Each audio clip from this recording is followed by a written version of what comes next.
హరే కృష్ణ మంత్రం దగ్గర ముకుంద అడుగుతున్నారు. ఆధ్యాత్మిక విషయాల పట్ల ఆసక్తి ఉన్నప్పటికీ ఆ విషయాల గురించి అట్టే తెలియని వారు మీకు తటస్థపడితే గనుక మీరు వాళ్ళకి ఎలాంటి సలహా ఇస్తారు అని అడుగుతున్నారు. అయితే జార్జ్ ఏమంటున్నారంటే, నాకున్న అనుభవాన్ని బట్టి నాకు తెలిసిన కొద్ది జ్ఞానాన్ని వారికి చెప్పడానికి ప్రయత్నిస్తాను. వారు చదవలసిన గ్రంథాల గురించి చెప్తాను. వారు ఎక్కడెక్కడికి వెళ్తే బాగుంటుందో సలహా ఇస్తాను. మందిరానికి వెళ్ళండి, జపం చేయడానికి ప్రయత్నించండి అని చెప్తూ ఉంటాను. చాలా ఇంపార్టెంట్. ఆ రెండే కదా కొత్తగా ఎవరైనా నచ్చారు వాళ్ళకి ఆధ్యాత్మిక విషయాలు ఇంట్రెస్ట్ అయితే ఉంటది. నిజంగానే ఆధ్యాత్మికల్లోకి వచ్చేటప్పటికి అంతగా ఏమీ మనుషులకి తెలిసి ఉండదు. అది తెలియనప్పుడు వాళ్ళు ఏం చేయాలని కన్ఫ్యూజ్ అవుతున్నప్పుడు అలాంటి వాళ్ళు ఎదురు పడితే ముందు చేయాల్సింది ఏంటి, గుడికి వెళ్ళి కూర్చోవడం. గుడికి వెళ్తే ఆటోమేటిక్ గా మనకి అక్కడ ఆధ్యాత్మికానికి సంబంధించిన వాళ్ళు ఉంటారు కాబట్టి ఖచ్చితంగా ఎవరో ఒకళ్ళు మనకి మంచి సలహాలు ఇస్తూ ఉంటారు. అలాగే ఏదో గురువు తెలిసిన వాళ్ళు కూడా ఆ రూపంలో మనకి దొరికి ఆ మంత్రం కూడా మన వరకు వచ్చే ఇది ఉంటుంది. అందుకని ఫస్ట్ మనం దేనికి ఏది నేర్చుకోవాలనుకుంటే అక్కడికి వెళ్తాం కదా, అలాగా ఆధ్యాత్మిక నేర్చుకోవాలనుకునేవాడు ఖచ్చితంగా మందిరానికి వెళ్ళాలి. అలాగే జపం చేయమని కూడా అంటారు. ఎప్పుడు జపం చేస్తూ ఉంటే మనకి వేరే ఆలోచనలు ఉంటూ బాహ్య ప్రపంచంలోకి వెళ్ళాం కాబట్టి జపం చేయమని చెప్తానని చెప్తున్నారు. తర్వాత ముకుంద అడుగుతున్నారు, ballad of John and Yoko గీతంలో జాన్ యోకోలు ప్రచార సాధనాల వారు చేస్తున్న దుష్ప్రచారాన్ని తీవ్రంగా ఖండించారు. తర్వాత అపార్థాన్ని తొలగించడానికి, అంటే మనది ఒక సాంప్రదాయ సిద్ధమైన సనాతన ధర్మం అని, దీనికి క్రైస్తవుల న్యూ టెస్టిమెంట్ కంటే 3000 సంవత్సరాల పూర్వపు వేదాలు ఆధారమని వారికి అర్థమయ్యేలాగా చెప్పడానికి ఎంతో కాలం పట్టింది. క్రమంగా మేధావులు, తత్వవేత్తలు, సత్యాన్వేషలు ఎంతో మంది ఈ ఉద్యమాన్ని అంగీకరించి ముందుకొచ్చారు. ఈనాటి కృష్ణ చైతన్య ఉద్యమానికి మూలము సనాతన వైష్ణవ సాంప్రదాయంలోని అని గ్రహించడానికి వారికి గ్రహించాక వాళ్ళకి అపారమైన గౌరవం కలిగింది. అయితే వీళ్ళేదో ఈ ప్రచారాలు చేస్తున్నప్పుడంట కొంతమంది క్రైస్తవులు వీళ్ళకి అడ్డు పెట్టారంట. యాక్చువల్ గా క్రైస్తవులు అనేది చాలా తక్కువ కదా, ఇప్పుడిప్పుడు ఒక 2000 సంవత్సరం ముందు నుంచి స్టార్ట్ అయింది. మనం చూస్తే అసలు కొన్ని వేలు లక్షల ముందు నుంచి ఉన్నది సనాతనం ఒక్కటే కదా, మన హిందూయిజం ఒకటే కదా. సో వీళ్ళు అలా పెట్టాక వీళ్ళు చాలా రకాలుగా వాళ్ళకి ఆధారాలు చూపించి మన కృష్ణుడు అన్ని, భగవంతుడు అని, మన వేదాల గురించి అలాన్ని చెప్పారట. అంత చెప్పాక అప్పుడు వాళ్ళకి అర్థమయ్యి అప్పుడు వాళ్ళు ఒప్పుకున్నారంట. లేకపోతే ముందు వాళ్ళు వీళ్ళకి వ్యతిరేకంగా ఉండేవాళ్ళంట. నెక్స్ట్ ఏమంటున్నారు, జార్జ్ చెప్తున్నారు, ఈ ఉద్యమానికి సంబంధించిన అన్ని అపార్థాలకు కారణము ప్రచార సాధనాల వారే.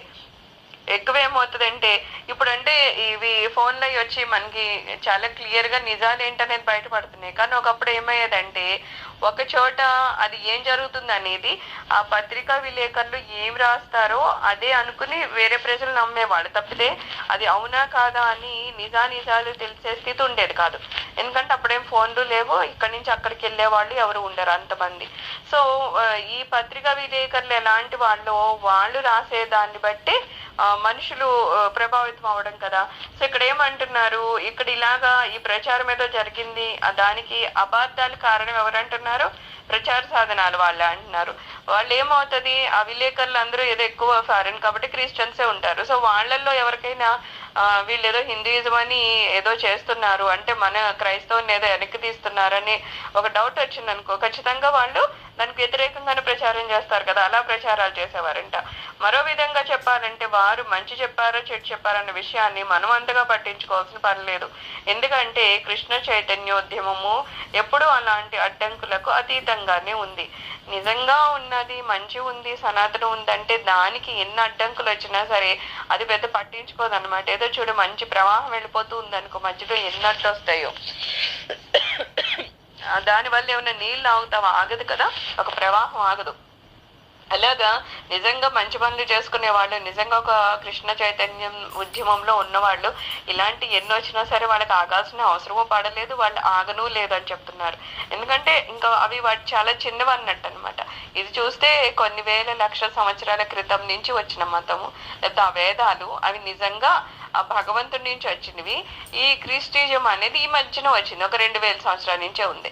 సో దాని ముందు ఇది అసలు ఎక్కడ అవుతుంది, ఆగదు. కాబట్టి ఖచ్చితంగా వీళ్ళకి అంత ఏమీ ప్రభావితం అవ్వాల్సిన అవసరం పడలేదు అంటున్నారు.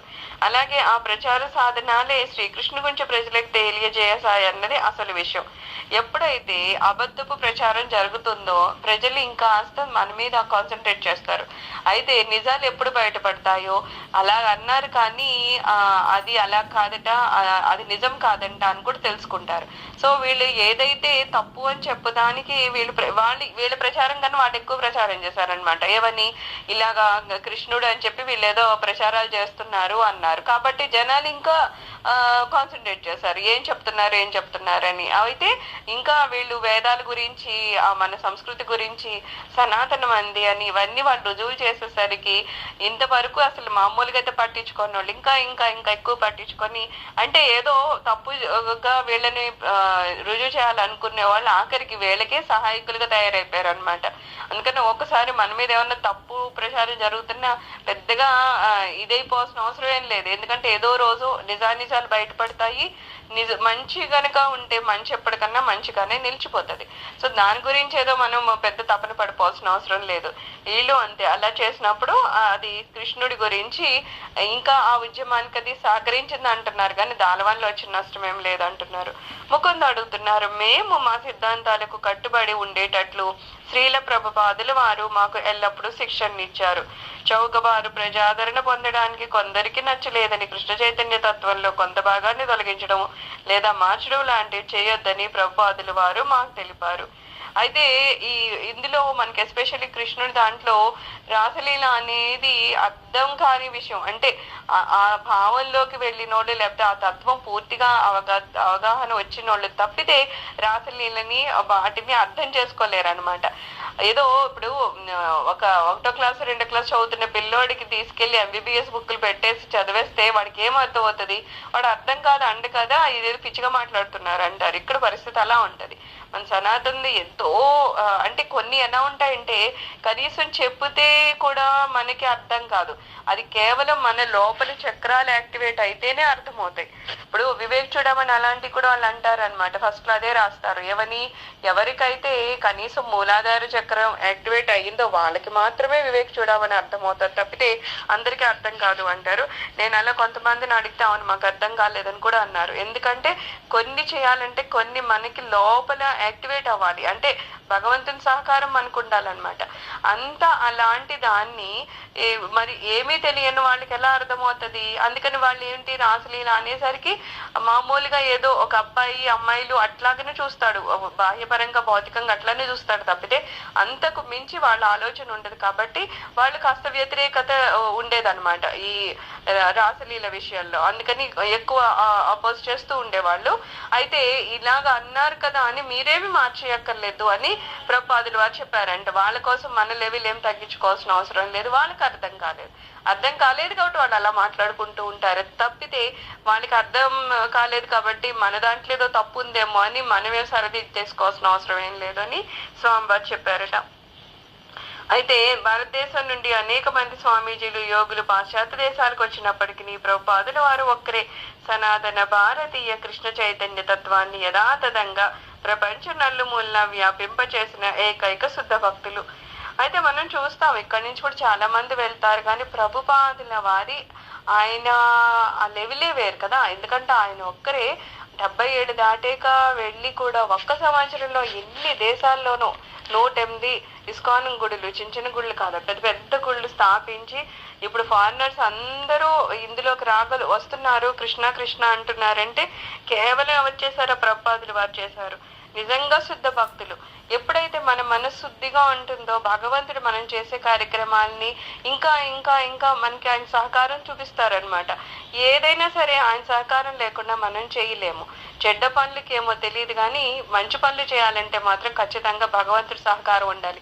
మంచి పనులు చెయ్యాలి అనుకున్నప్పుడు ఖచ్చితంగా శుద్ధ మనసు ఉండాలి. మనసుని మనం శుద్ధిగా ఉంచుకోవడం ప్రయత్నించాలి. లేదు ఏమాత్రం అందులో కపటం ఉన్నా స్వార్థం ఉన్నా మన కార్యక్రమాలు ముందుకెళ్ళవన్నమాట. సో ఈయన ఎంత శుద్ధ భక్తులు అంటే ఆయనకి అందులో ఏమీ స్వార్థం అనేది లేదు. ఇంకా ఆయన మామూలుగా అయితే పెళ్లి అది అవుతుంది, అవి కూడా ఆయన అన్ని వదిలేసుకొని బయటకు వస్తారనమాట. వచ్చి మన దేశం కాంది, చేతిలో రూపాయి లేదు, వాడలోనే 2 సార్లు హార్ట్ అటాక్ వచ్చింది, 77 దాటిపోయాయి. అయినా సరే ఆయన ఒక్క క్షణము, చెప్పాను కదా 2 గంటలు పడుకొని 22 గంటలు శ్రమించారు. అంత వయసు వచ్చాక ఎందుకు చేశారంటే వాళ్ళ గురువు గారు చెప్తారనమాట. మన వాళ్ళు ఇంతకీ ఇది చేసింది ఎందుకో తెలుసా? భారతదేశంలో వాళ్ళే ఈ సనాతనాన్ని వినడం లేదు. ఆ సమయంలో ఎలా ఉండేది, ఫారినర్ ఇప్పుడు అంతే కదా, ఇంగ్లీష్ అంటే ఏదో అదొక ఆకర్షణ. ఇంగ్లీష్ వాళ్ళ మాటలు, వాళ్ళ దుస్తులు, వాళ్ళ అలంకరణలు, లేకపోతే వాళ్ళ విద్య, లేకపోతే వాళ్ళ దేవుడు, ఆఖరికి అవి ఆకర్షణలు. మనయన్నీ వదిలేస్తున్నారు. అలా అడిగినప్పుడు వాళ్ళ గురువు గారు అంటారనమాట, ఈ ఆకర్షణ ఇలాగే ఉంటది కాబట్టి నువ్వు ఇతర దేశాలకు వెళ్ళు, అక్కడికి వెళ్ళి నువ్వు ప్రచారం చెయ్యి, అప్పుడు అక్కడ వాళ్ళు ఆకర్షణ అవుతారు. దీనికి మన వాళ్ళు అప్పుడు ఆకర్షణ అవుతారు. అంటే ఏదో పరాయి సొమ్ము బాగుంటది అన్నట్టు అలాగేదా అనమాట. సో ఇక్కడ నువ్వు ప్రచారం చేస్తే మనోళ్ళు ఆకర్షణ అవ్వరు, నువ్వు వెళ్ళి ఫారెన్ లో చేయని గురువు గారు ఆదేశిస్తారు. సో గురువు గారి ఆదేశం పట్టుకొని ఆయన వెళ్తారనమాట. అదేమి చిన్న విషయము లేకపోతే చేయగలిగిన విషయాలు ఏం కాదు. అయినా సరే ఆయన అంత శుద్ధ మనస్కులు కాబట్టి ఆ భగవంతుడు అలా ఆయనకి సహకారం చేస్తూ ఉంటారనమాట. అంత సహకరించి ఆఖరికి ఆయన ఏ స్థితిలో ఉన్నారంటే, ఇంత పెద్ద ఇస్కాన్ అనేది ఎక్కడ ఏ గుళ్ళు అంతలా ఇంతమంది మత ప్రచారకులు ఉన్నారు, పెద్ద పెద్ద వీళ్ళు ఉన్నారు, కానీ ఈయన చేసినంతలాగా వాళ్ళు ఎవరు చేయలేకపోయారంటే ఆయన అంత శుద్ధ మనసుతో ఆ ప్రచారం అనేది అంతలాగా చేశారనమాట. సో జార్జ్ అంటున్నారు, అవును నిజము, తాను బోధించిన బోధనలకు సిద్ధాంతాలకు తానే ఒక ప్రత్యక్ష ఉదాహరణగా జీవించాడు. ఏం చెప్తారంటే, ఎవరు చెప్పారు, వాళ్ళది చేస్తేనే ఎదుటి వాళ్ళది వినడానికి ఉత్సాహం చూపిస్తారు. కానీ చెప్పింది ఒకటి చేసింది ఒకటి అంటే ఇప్పుడు మనం చూస్తున్నాము. వీళ్ళు బంగారాలు పెట్టుకొని పూర్తిగా అలంకరణ చేసుకుంటారు, ఎదుటి వాళ్ళకి మాత్రము ఏదో ఏమి బాహ్య ప్రపంచంలోకి వెళ్ళొద్దు, అలా ఉండొద్దు అని చెప్తారు. చెప్తే ఎదుటి వాళ్ళు ఎలా వింటారు? వినరు. అదేమి మనము ఉదాహరణగా లేని స్థితి అనమాట. సో ఇక్కడ ఏమంటారు, ఈయన అలా కాదు, ఈయన అలాగా ప్రచారం చేస్తూ ఉండేవారు, మంత్ర జపం చేస్తూ ఉండేవారు, దాని కృష్ణుడికి సంబంధించినవి ఏం చేయాలో ఎన్ని చేస్తూ ఉండేవాళ్ళు. ఆయన్ని చూసి జనాలు నేర్చుకునేలాగా ఒక మోడల్ లాగా ఉన్నారు. అలా ఉంటేనే శిష్యుడు ఫాలో అవుతారు, అది నిలుస్తుంది, అది శుద్ధ మనసుతో చేసింది అనమాట. సో ఇక్కడ ఏమంటున్నారు, ఆయన ఏదైతే బోధించారో బోధనలోని సిద్ధాంతాలని తనకు ఆయనే ప్రత్యక్ష ఉదాహరణగా ఉన్నారు అంటున్నారు. ముకుంద దేవాది దేవుడు శ్రీకృష్ణ భగవానుడు అనే గ్రంథపు మొదటి ముద్రణకు మీరు ఆర్థిక సహాయాన్ని అందించడము, ఆ గ్రంథానికి ఉపద్ఘాతం రాయడము మీకు ఎలాంటి అనుభూతిని కలిగించింది? అది చెప్పాను కదా, దేవాదేవుడు శ్రీకృష్ణ భగవానుడు అని ఒక బుక్ ఉంటుంది, అది నా ధర్మంగా భావించాను. మీకు తెలుసా, నేను ప్రపంచంలో ఎక్కడికి వెళ్ళినా ఎప్పుడు కృష్ణ భక్తులు కనిపించినా నేను వారిని హరే కృష్ణ అనే పలకరిస్తాను. అలా నన్ను చూడడం వారికి ఆనందంగా ఉంటుంది. అది ఒక్క చక్కటి సంబంధం. వ్యక్తిగతంగా నేను వారికి తెలిసినా తెలియకపోయినా సరే నేను వారికి ఎంతో తెలిసినట్లుగా భావిస్తారు. వారు నిజంగానే అలా అనుకుంటారు. ఈ కృష్ణ భక్తులు కేవలం ఆ బొట్టు మనం చూస్తే, లేకపోతే వాళ్ళ ఆ కట్టుబొట్టు చూస్తే మనకు అర్థం అవుతుంది వాళ్ళ కృష్ణ భక్తులని. అని హరే కృష్ణ అనగానే అవతలను కూడా హరే కృష్ణ అంటారు. దానికి తెలియాలా అని ఏముండదు, ముఖపరిచయం అది లేకపోయినా సరే అది ఎలా అనిపిస్తుంది, హరే కృష్ణ అనుకునేసరికి ఏదో చాలా తెలుసా, ఎప్పటి నుంచో మనకు సంబంధం ఉందా అన్నట్లుగా ఉంటుంది చూడు. అలా ఒక చక్కని సంబంధం ఏర్పడుతుంది అంటున్నారు. ఈయన ఎక్కడికి వెళ్ళినా ఈయన హరే కృష్ణ అంటారట, ఎదుటి వాళ్ళు కూడా తెలిసినా తెలియపోయినా హరే కృష్ణ అంటారట. వాళ్ళు అలాగే పలకరించుకుంటారు. మళ్ళీ ఇక్కడ లాగా హలో హాయ్ అది ఏమన్నారు, వాళ్ళు ఎంచక్క వాళ్ళు హరే కృష్ణ అని అనుకుంటారు కదా. అలాగా ఒకళ్ళు పలకరించుకోవడము, దాన్ని ఏమంటారు, మంచి సంబంధం క్రియేట్ అవుతారు, దాని గురించి అని చెప్తున్నారు. ముకుందేమో, మీరు మెటీరియల్ వర్డ్ ఆల్బమ్ రూపొందించినప్పుడు మీరు దాని మీద ప్రభుపాదుల వారి భగవద్గీతపై కలిగిన శ్రీకృష్ణ భగవానుడు అతని శిష్యుడైన అర్జునుడి చిత్రాన్ని ఉపయోగించుకున్నారు. ఎందుకు? ఈ మెటీరియల్ వరల్డ్ అన్ని ఒక ఆల్బమ్ ఆయన తయారు చేశారు కదా, పాటలు అవి తయారు చేశారు కదా, దాని మీద మనకు ఉంటది కదా భగవద్గీత బుక్ ఉంటది కదా, ఆ ఫోటో పెట్టారంట. జార్జ్ అంటున్నారు, అవును, ఆ విషయాన్ని ఆల్బమ్ అట్టపైననే రాశాను. ఏసీ భక్తి వేదాంత స్వామి రచించిన భగవద్గీత యథాతథం నుండి అనుముద్రించాను. ఒక రకంగా అది మీకు మంచి ప్రచారము. శ్రీకృష్ణుడిని అందరూ చూసేటట్లు, శ్రీకృష్ణుని గురించి అందరికీ తెలిసేటట్లు చేయాలన్నదే నా ఉద్దేశం. ఏమంటారు అంటున్నారు. అయితే ఆయన దేని మీదన్నా ఇప్పుడు వాళ్ళది ఎలాగో వాళ్ళు బ్రాండ్ వేసుకుంటే వేరే వాళ్ళది కూడా వేసుకున్నారంటే వీళ్ళతో పాటు వాళ్ళది కూడా వాళ్ళ ప్రచారం అవుతూ ఉంటుంది కదా. సో కృష్ణుడి గురించి ఇంకా బాగా తెలియాలి. ఎలాగో ఈయన ఆల్బమ్స్, ఈయన పాటలు అవి జనాలు కొనుక్కుంటారు, రికార్డ్స్. ఆ కొనుక్కునేటప్పుడు పైన ఏముంది అనేది అక్కడ వాళ్ళకి కృష్ణుడు తెలియదు కదా. భగవద్గీత ఫోటో కానీ ఏమీ వాళ్ళకి తెలియదు. అయితే అది చూసినప్పుడు అప్పుడు చూసుకుంటారు కదా, కిందన వాళ్ళు రాశారు అంటున్నారు భగవద్గీత మన ఏసి ప్రభుపాదుల వారిది అని అవన్నీ రాస్తే ఆ చూసే వాళ్ళకి అదొక రకమైన ప్రచారం కదా కృష్ణుడి గురించి. సో ఆ రకంగా కూడా నేను ప్రచారం చేశాను అంటున్నారు. ముకుంద ఈవేళ మధ్యాహ్న భోజన సమయంలో మనం ప్రసాదం గురించి మాట్లాడుకున్నాము. మందిరంలో శ్రీకృష్ణుడికి సమర్పించడం ద్వారా ఆధ్యాత్మికంగా వించబడిన శాకాహార పదార్థాలను ప్రసాదం అంటారు. ఈ ప్రసాదం ద్వారానే ముఖ్యంగా ప్రపంచం అంతటా గల మా మందిరాల్లో ఆదివారం నాడు జరిగే విందు ద్వారా అనేకులు ఈ కృష్ణ చైతన్యం గురించి తెలుసుకోగలిగారు. భుజించడం ద్వారా సాధన చేయగల ఏకైక యోగ విధానం ఇది ఒక్కటే అని నా ఉద్దేశము. నిన్న మనం చెప్పుకున్నాం కదా, ఇందులో వీళ్ళు ఈ రోజుకి అప్పటి నుంచి అప్పుడు ప్రభుపాదుల వారు ఏమన్నా ప్రసాదాలు తయారు చేసి వాడికి తినిపిస్తూ ఈయన హరే కృష్ణ జపం చేస్తూ ఉండేవారు, వాళ్ళు వింటూ ఉండేవాళ్ళు. అలా స్టార్ట్ అయింది. ఈ రోజుకి కూడా మనం చూస్తే వీళ్ళు హరే కృష్ణ నామ సంకీర్తన చేస్తారు. మరి ఇప్పుడు ఇండియాలో అలా చేస్తారు లేదు నాకు తెలియదు, కానీ ఫారెన్ లో మాత్రం ఇప్పటికీ వాళ్ళు ఆ సంకీర్తన చేస్తూ ఆ ప్రసాదాలు అవి పంచిపెడుతూ ఉంటారు. ఎందుకంటే వాళ్ళు ఎవరో రోడ్డు మీద వెళ్ళిపోతున్నారు, మామూలుగా అయితే ఎవరో దగ్గరికి రారు. ఈ ప్రసాదం అనుకునేసరికి మామూలుగా పిల్లలని ఇంకోటి తీసుకుంటారు కదా ఏంటో అని, అది తీసుకోవడం ఈ మ్యూజిక్ తో వాళ్ళు అలా అక్కడ డ్యాన్సులు కూడా చేస్తారు. సో అవన్నీ చూసుకుంటూ అది ఆకర్షింపబడుతూ ఉంటుంది అనమాట హరే కృష్ణ అనేది. ఆ తర్వాత వాళ్ళు అడుగుతారు కదా ఎవరు ఏంటి ఎందుకు ఇలా చేస్తున్నారు అని చెప్పేసి, వాళ్ళకి ఇదేదో బాగుంటది అనిపిస్తుంది. సో అందులోకి వాళ్ళు వస్తారనమాట. అలాగా ఒక రకంగా ప్రచారం అవుతుంది, ఆకర్షింపబడుతుంది, ఇవన్నీ జరుగుతాయి. దీనికి ఏం ఉపయోగిస్తున్నారు వాళ్ళు? ప్రసాదం అనేది ఉపయోగిస్తున్నారు.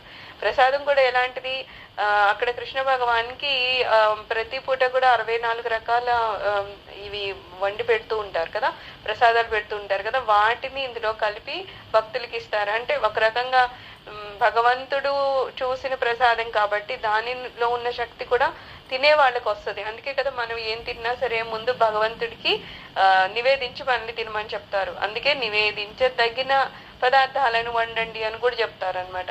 సో అలా వండేటప్పుడు కూడా హరే కృష్ణ జపం ఏదైనా మంత్ర జపం చేస్తూ వండండి అంటారు.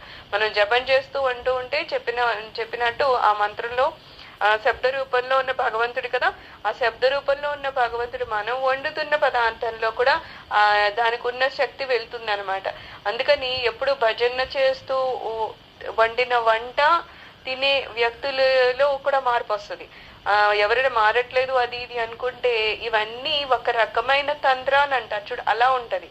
సో ఏమంటారంటే మనం వండేటప్పుడు కానీ లేకపోతే ఇప్పుడు ఏది లలిత సహస్రనామాలు చేసాము అక్కడ మనం ఒక మంచినీళ్ళు చిన్న గ్లాస్ పెట్టుకొని లలిత సహస్రనామాలు చేసి ఆ గ్లాస్ నీళ్లు ఎవరికైనా ఆరోగ్యం బాగాలేదు, ఎవరైనా కొంచెం బుద్ధి వాళ్ళు సరిగ్గా లేదు అనుకుంటే వాళ్ళకి అది ఇచ్చుకుంటూ వెళ్తే నెమ్మది నెమ్మదిగా వాళ్ళల్లో మార్పు వస్తుంది అనమాట. మనం చేయలేనివి ఆ మంత్రాలు, వాటి ఆ శబ్ద తరంగాలు, దాని నుంచి వచ్చే ఆ శక్తి వాళ్ళల్లో మార్పు వస్తుంది.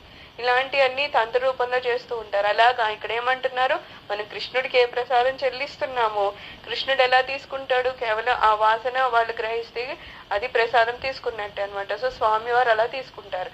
సో ఆ ప్రసాదం అందుకని వాళ్ళని ఏమంటారు, మనలో కొంతమందికి అదొక డౌట్, అన్నం పెట్టచ్చా పెట్టకూడదా, ఇంకోటి పెట్టచ్చా పెట్టకూడదా అని అన్ని డౌట్లు కానీ పెట్టచ్చు అనమాట. అన్నం కూడా మనం స్వామివారికి పెట్టచ్చు.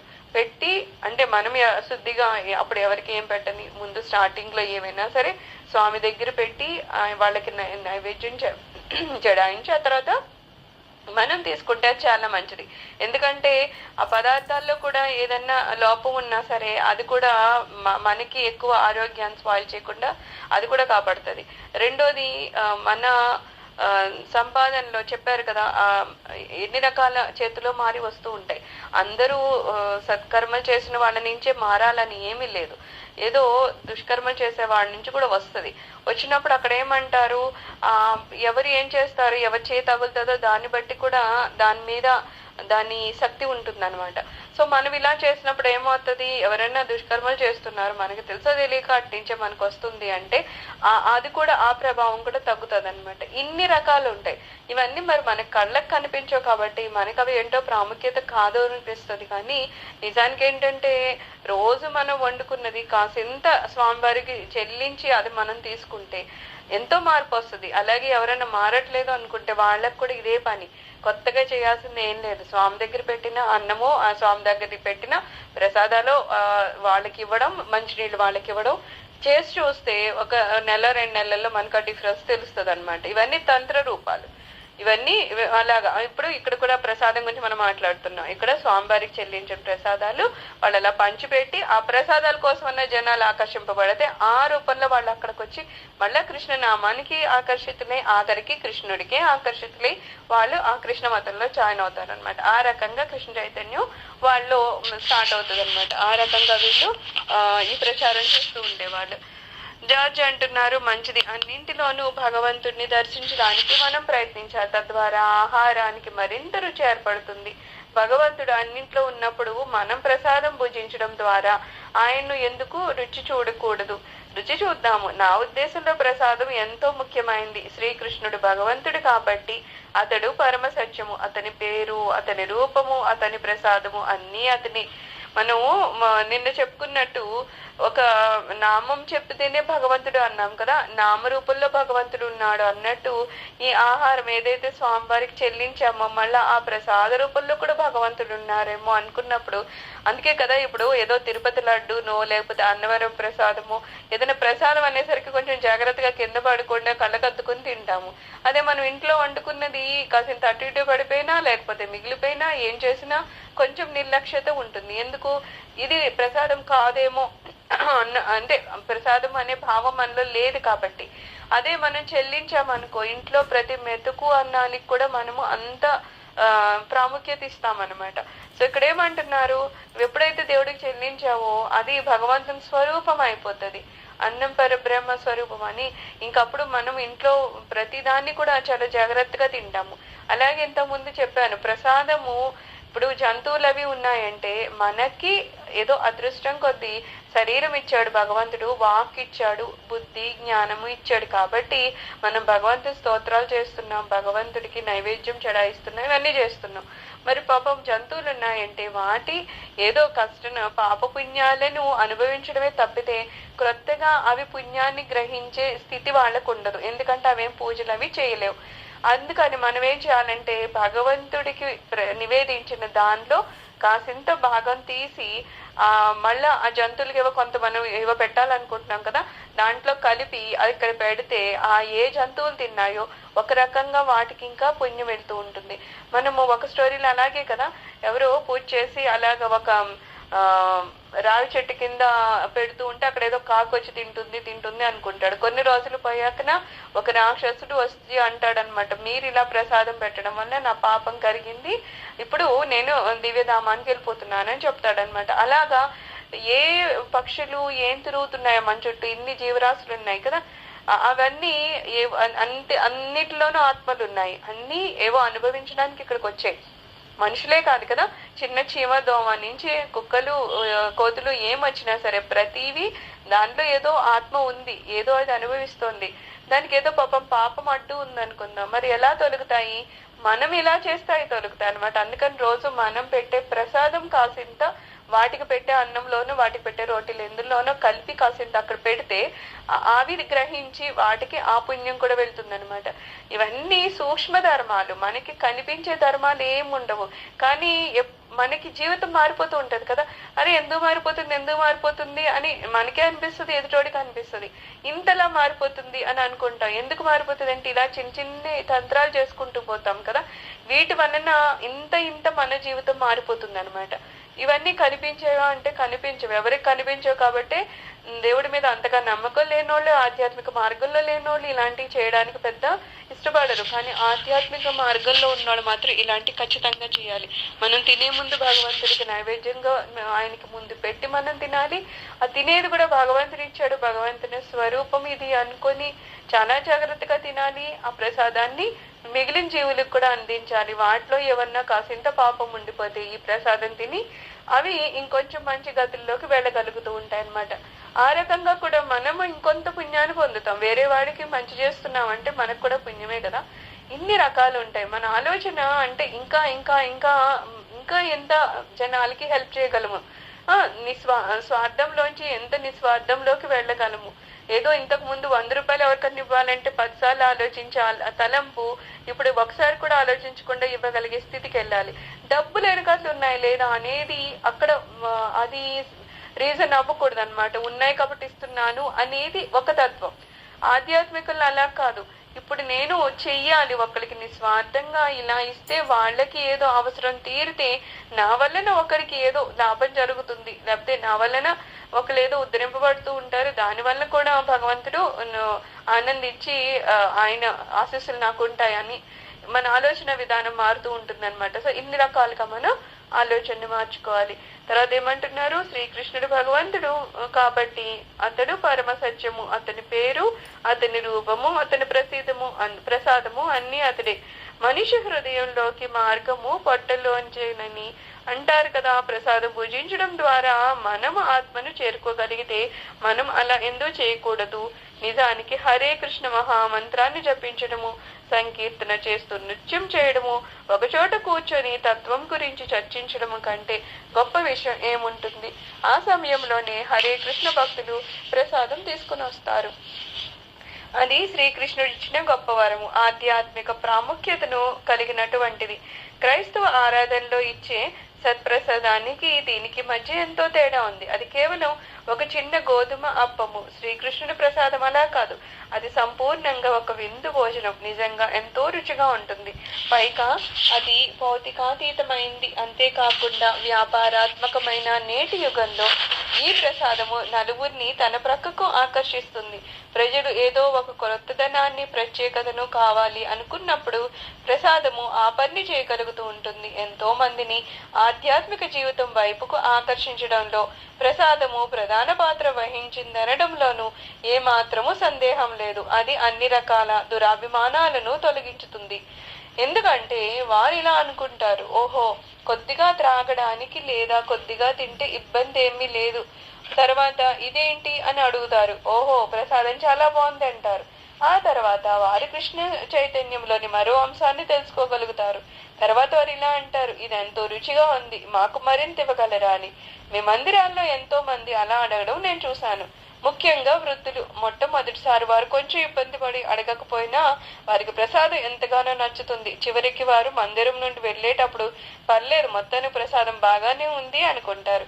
ఇలా కొంతమంది అంటే అక్కడికి వచ్చేటప్పుడు క్రొత్తగా అక్కడ పూర్తి అన్నాలే పెడతారు కదా, ద్వాదశి రోజు అలా కొన్ని రోజులు ఉంటాయి. ఖచ్చితంగా అన్నం ఏదో ప్రసాదం ఏంటో చిన్న చిన్న మామూలుగా ఇచ్చినట్టు ఒక స్పూనుడో లేకపోతే ఒక అప్పమో అట్లా కాదు కదా, ఎక్కడ అలా ఇవ్వరు. మొత్తం భోజనం పెడుతూ ఉంటారు కదా. అలా భోజనానికి వచ్చినప్పుడు అంటే ఫారెన్ లో అసలు ఇక్కడ ఈ రుచులు వాళ్ళకి తెలియదు. అయినా అంత నిండుగా పెట్టేసరికి అక్కడ వాళ్ళు అలా ఆకర్షించబడతారంట. అలా అన్న వాళ్ళు ఇది భోజనం బాగుందనుకుని అన్నా సరే వెళ్తూ ఉంటారు కదా. అలా మొత్తానికి వీళ్ళు ఎవరో ఒకరు ఏదో రకంగా ఆకర్షించబడ్డ లాగానే ప్రసాదాన్ని చూసి కూడా వాళ్ళు ఆకర్షించబడి వస్తూ ఉంటారంట. ముకుంద వైదిక సారస్వతం ప్రకారము ప్రసాదము జపం వలని ఆధ్యాత్మికత్వాన్ని పెంపొందిస్తుంది. అయితే ఇది కొంచెం నెమ్మదిగా పనిచేస్తుంది. కేవలం ప్రసాదాన్ని భుజిస్తే చాలు మీకు ఆధ్యాత్మిక పురోగతి కలుగుతుంది. అంటే ఎందుకంటే మనం మరి ఎక్కడికన్నా వెళ్తే ప్రసాదం తీసుకోండి అని, ప్రసాదము కొనుక్కొని రండి అని, ప్రసాదం తీసుకొచ్చి పంచిపెట్టండి అంటారంటే దాని వల్ల కూడా మనకి ఆధ్యాత్మిక పురోగతి కలుగుతుందంట. ఏదైనా సరే భగవంతుని సంబంధించింది ఏది చేసినా సరే ముందు అయ్యేది ఏంటంటే మనలో మార్పు వస్తుంది. మనలో ఇంకా ఇంకా ఇంకా భగవంతుని మీద ప్రేమ పెరగడం, భగవంతుని మీద భక్తి పెరగడము, మనకి ఏం కావాలో ఆ గమ్యం చేరుకోవడానికి కావలసిన అవకాశాలు ఎక్కువ అవ్వడం జరుగుతూ ఉంటుంది. ఎవరైతే స్వామివారిని చేరాలనుకుంటారో వారికి అవకాశాలు పెరుగుతూ వస్తాయన్నమాట.